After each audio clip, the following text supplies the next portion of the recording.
Don't let YouTube decide what information you get. That's your choice. YouTube is deleting our videos and cuts you off from a source of honest reporting. Make sure you don't lose access to NTD's news content, and take a quick moment to subscribe to our newsletter so no matter what happens here, you'll keep your access to a trustworthy news source.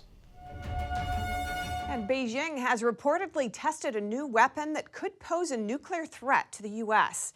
Defense Secretary Lloyd Austin responded. NTD's Tiffany Meyer has more. America's defense chief is reacting to China's latest nuclear ambitions. This after news of Beijing reportedly testing a weapon that could pose a great nuclear threat to the U.S. Thanks for asking the question, but I'm not going to comment on those specific reports.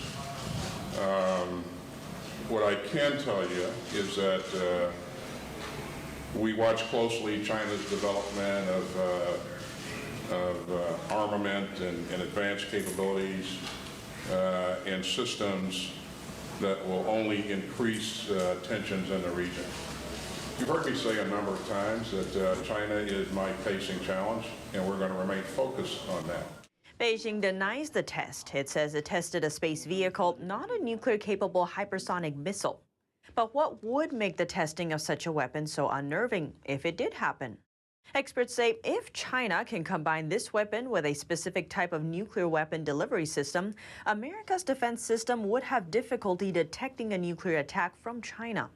The Financial Times says Beijing tested a nuclear-capable hypersonic weapon in August, and this weapon is lethal in the sense that it's hard to track. But why does it pose a greater threat to the U.S.? It would give Beijing more methods for launching a nuclear attack. A defense expert told NTD that if China were to strike the U.S. with a ballistic missile, it would typically fly over the North Pole, and it would be easy for the U.S. to detect such an attack. Whereas if China used a hypersonic weapon combined with a delivery system called FOBs, then it would fly over the South Pole before reaching the U.S. And in that scenario, they would still be detected, but it would complicate U.S. responses. President Biden called Powell a dear friend and a patriot. As a mark of respect for General Powell, President Biden ordered the flags to be flown at half-staff until sunset on October 22nd. And how many of us put our principles before our paychecks? Americans who refuse the vaccine are being tested in this respect across the country.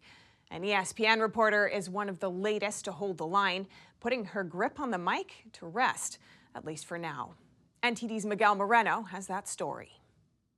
ESPN reporter Allison Williams said on Friday that she'll be separated from the company this week. ESPN is requiring its workers to get vaccinated against COVID-19. On Instagram, 37-year-old Williams said she had requested an accommodation, but the company had turned her down. I am also so morally and ethically not aligned with this. So she's quitting. Williams says her principles come first. And ultimately, I cannot put a paycheck over principle. And I will not sacrifice something that I believe and hold so strongly to maintain a career. Last month, the college football reporter said in a tweet, "Throughout our family planning with our doctor, as well as a fertility specialist, I have decided not to receive the COVID-19 vaccine at this time, while my husband and I try for a second child." She says her decision came about through a lot of prayer and deliberation. The CDC has said evidence that COVID-19 vaccines cause fertility problems is yet to be seen. They also say the benefits of a vaccine outweigh any known or potential risks of vaccination during pregnancy. Other health experts are of the opinion that vaccine use should depend on factors such as age and health. They oppose universal, one-size-fits-all recommendations. ESPN sent us a statement regarding Williams. In it, they said, "We aren't going to comment on an individual. We are going through a thorough review of accommodation requests on a case-by-case basis and are granting accommodations consistent with our legal obligations. Our focus is on a safe work environment for everyone." Miguel Moreno, NTD News. Voices are mounting against the 2022 Winter Olympics in Beijing. That's in light of the Chinese Communist regime's known human rights abuses. And now 2 activists have been arrested in Greece for staging a protest against holding the Games in China. International groups are calling for the release of 2 human rights activists in Athens. They were detained by Greek police Sunday. That's for climbing onto scaffolding near the gateway of the Acropolis and holding a banner protesting the 2022 Beijing Winter Olympics. One of the 2 women is from Tibet, the other Hong Kong. Both are members of the group No Beijing 2022. Campaign is calling on the International Olympic Committee, or IOC, to rescind its decision to host the Winter Games in Beijing, citing human rights violations by the Chinese Communist regime. We're calling on a full boycott of the Beijing 2022 Winter Olympics due to China's genocide against the Uyghur people and the unprecedented levels of repression inside Tibet, Hong Kong, Southern Mongolia, and independent and democratic Taiwan. The protest came one day before the Olympic flame was lit in Greece for the upcoming event. The IOC has been facing louder and louder criticism from human rights groups over the issue. People might agree, people might disagree on a number of things. The Olympics is about trying to unite everybody, so I don't think I should comment on the protest. Earlier, President Joe Biden attended a rededication at the University of Connecticut's Human Rights Center. There, he condemned abuses against the Uyghur ethnic minority in China, the Rohingya in Burma, and the use of starvation and sexual violence in northern Ethiopia. Wherever we see our fellow human beings being dehumanized, doesn't mean we go to war, but we must speak out. Silence, as my dad would remind me, silence is complicity. Biden has also announced the U.S. is rejoining the United Nations Human Rights Council, reversing former President Donald Trump's withdrawal 3 years ago. And a former data scientist for Facebook testified before the UK Parliament. Parliament asked the employee whether Facebook was harmful for society and distributed extreme ideas. NTD's David Lamb reports.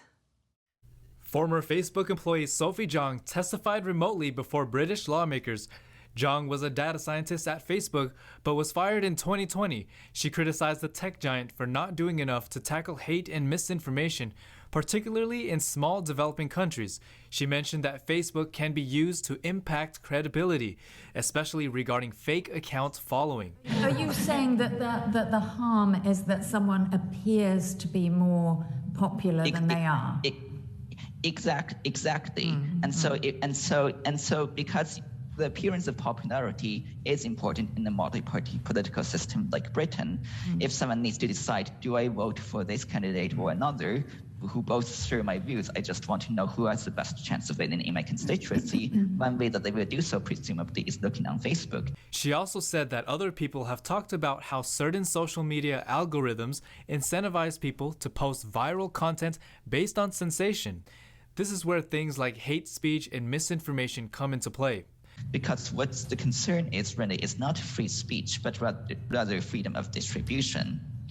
Zhang suggested ways to reduce virality is to have chronological news feeds and reducing the number of reshares.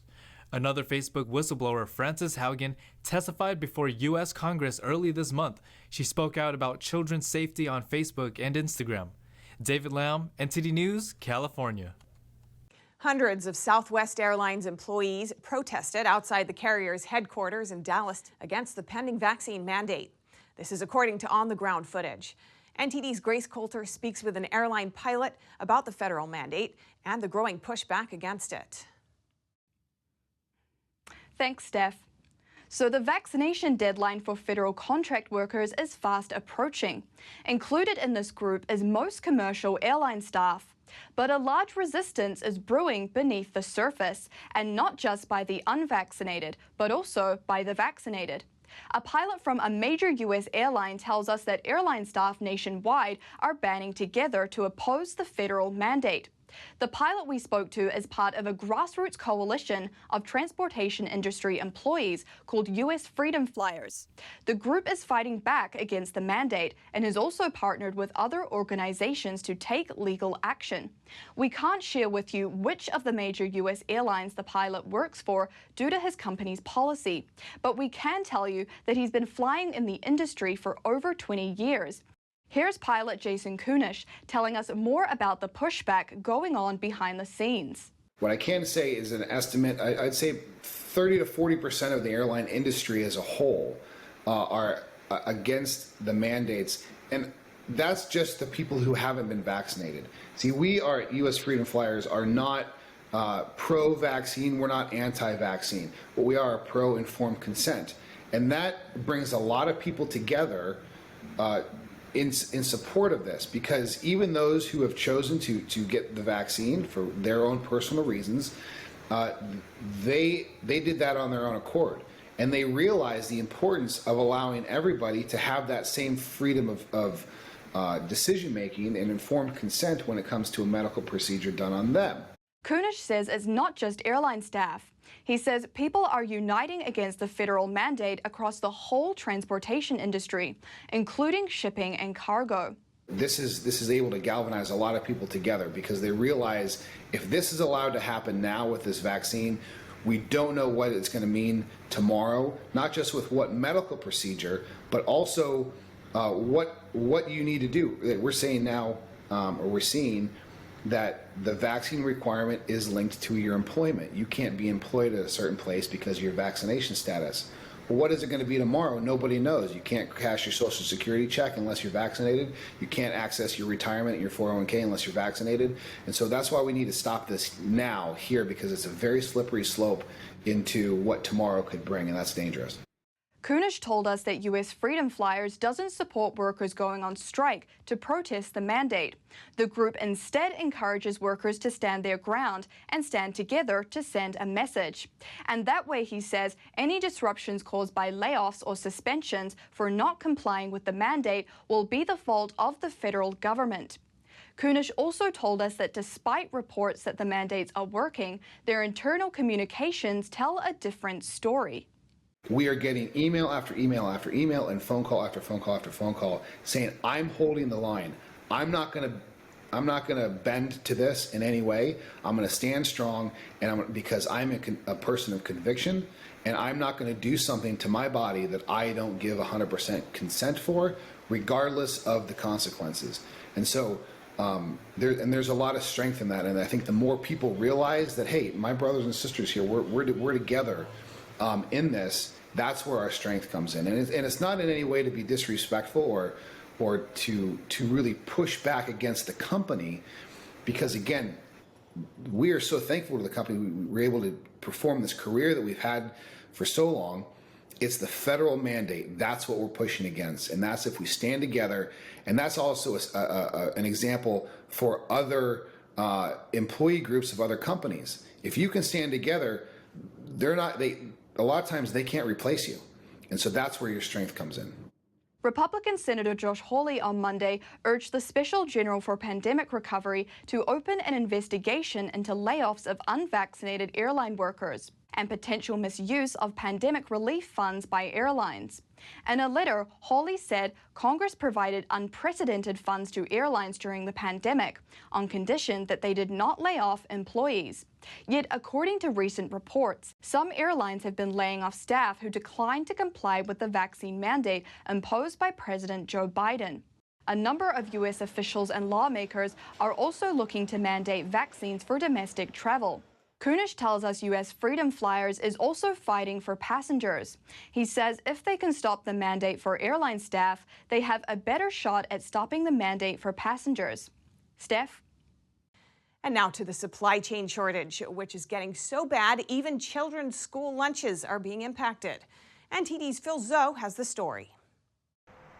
The supply chain crisis is affecting all sectors across America, including now school lunches. There's just a lot of the student favorites are no longer available. Stephanie Dillard is the nutrition director of the Enterprise School District in Alabama, serving 7,000 students. We're struggling finding trays to serve the students on.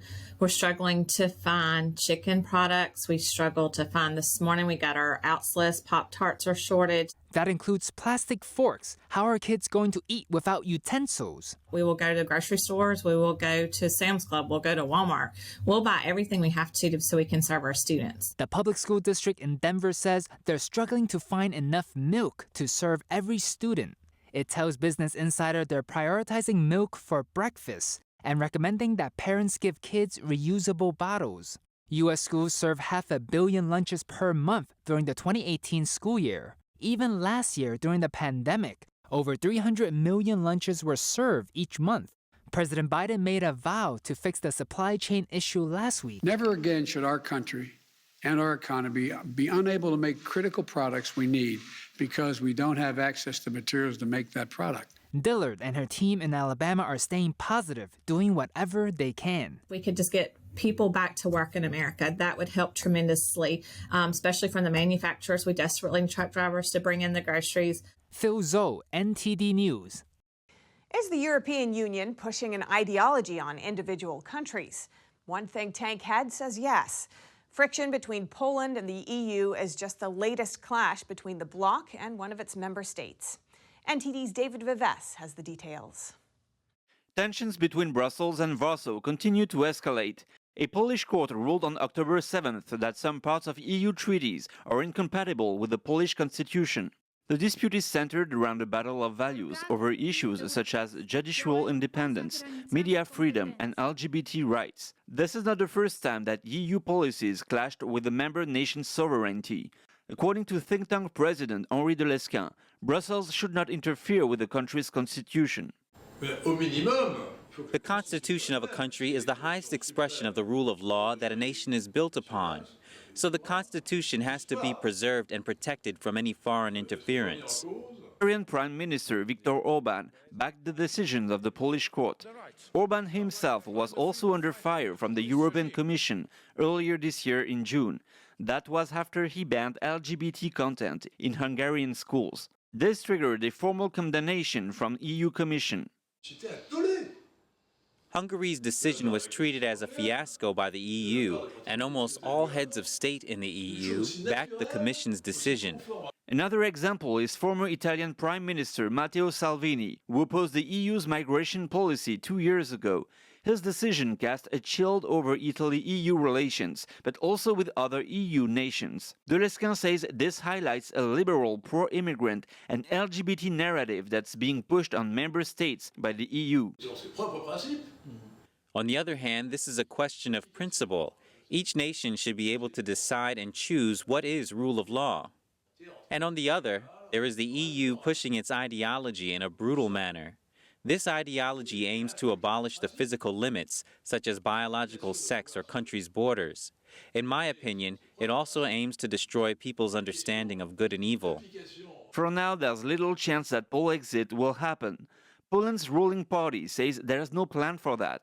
But critics say that by challenging the supremacy of EU law over national law, the government is jeopardizing Poland's long-term future in the bloc and even the stability of the European Union itself. David Vives, NTD News.